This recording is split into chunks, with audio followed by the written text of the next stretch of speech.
Hi అండి. బోండాలు ఎప్పట్లా కాకుండా ఇలా ఆకుకూరలతో ట్రై చేయండి, బాగుంటాయి. పిల్లలు కూడా అంత ఇష్టంగా తింటారు. ఆకును ఒలిచి కడిగి శుభ్రం చేసి పక్కన పెట్టుకోవాలి. అలాగే 5 ఎర్రగడ్డలు సన్న ముక్కలుగా కట్ చేసి 4 పండుమిరపకాయలు వేసి చిన్న చిన్న ముక్కలుగా కట్ చేసి ఒక గిన్నెలోకి తీసుకోవాలి.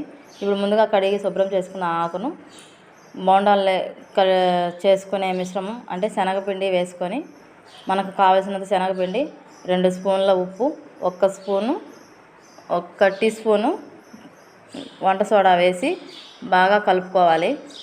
అలాగే పిల్లలు కూడా మీ పిల్లలు ఆకుకూరలు తినలేదని ఫీల్ అవ్వకుండా ఇలా చేసి స్నాక్స్ రూపంలో చేసి పెడితే ఎంతో ఇష్టంగా తింటారు.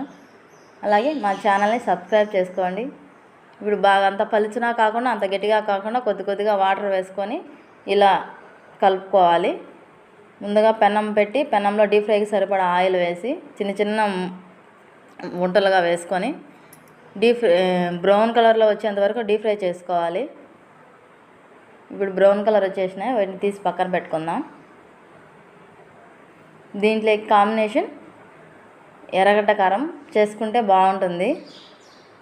ఇప్పుడు అది ఎలా చేయాలో చూద్దాం.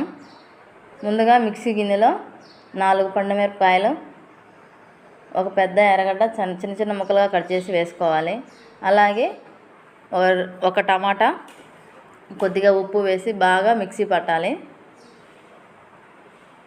ఇలా మిక్సీ పట్టిన దాన్ని ఒక గిన్నెలోకి తీసుకోవాలి. అలాగే మా ఛానల్ని సబ్స్క్రైబ్ చేసుకోండి. ఇప్పుడు బజ్జీల్ని ఒక ప్లేట్లో తీసుకొని దాంట్లో కొద్దిగా కారం వేసుకొని పిల్లలకి ఇస్తే ఎంతో ఇష్టంగా తింటారు. వీటిని స్నాక్స్ రూపంలో కూడా తినచ్చు. మీ పిల్లలు ఆకుకూరలు తినలేదని ఫీల్ అవ్వాల్సిన అవసరం లేదు. ఇలా చేసి పెడితే ఎంతో ఇష్టంగా తింటారు. మా పిల్లలు అయితే బాగా ఇష్టంగా తింటారు. నేను ఎప్పుడు ఆకుకూరలు తినలేదని ఈ మాదిరిగా చేసి పెడతాను, వాళ్ళు ఇష్టంగా తింటారు. నేనైతే సిర్రాకు వాడుకుంటున్నాను. మీకు ఇష్టమైతే తోటకూర వాడుకోవచ్చు, అలాగే పాలకూర కూడా వాడుకోవచ్చు, చాలా బాగుంటుంది. అలాగే మన ఛానల్ని సబ్స్క్రైబ్ చేసుకోండి. అలాగే మీకు ఈ వీడియో నచ్చినట్టయితే ఒక లైక్ చేయండి. మీరు ఎప్పుడైనా ఇలా చేసుకొని ఉంటే కామెంట్ చేయండి. ఉంటా. Bye bye.